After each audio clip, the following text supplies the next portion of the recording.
us about your journey and how did you start doing this? I own, like I said, I have a small publishing business that I started and I worked on it for 3 years and I kind of left it on autopilot. That was my first businesses that I did that was passive income for me because I just run small ads. We sell books, and that was one of the things that we did. I haven't been employed. I think the last time I was employed, I was a shoe shine boy and I was 8 years old. I mean, I started my first business at 9.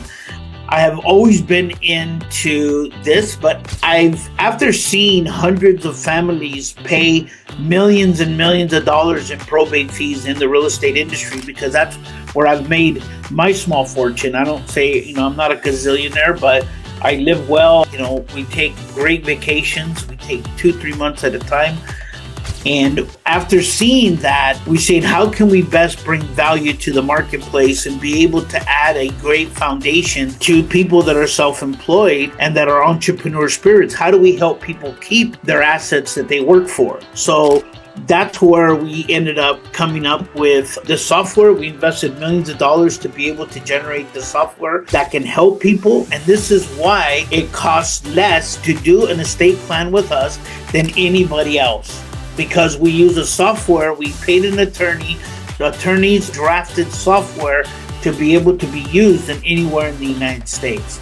So if you're self-employed, my recommendation, and you have any type of asset, it doesn't matter how big or how small, protect it. Because not protecting it is like just leaving your door open to your house. Thank you. How do you decide which of your income goes into the trust and which of your income goes into your personal checking account or savings account? And estate planning is mostly designed. It's not designed to shelter your income. It's designed to protect the asset. So for example, the book is the asset, the intellectual property is the asset. So you always decide on what assets you want to put in there. I always say this, if it's worth more than $5,000, put it in the trust.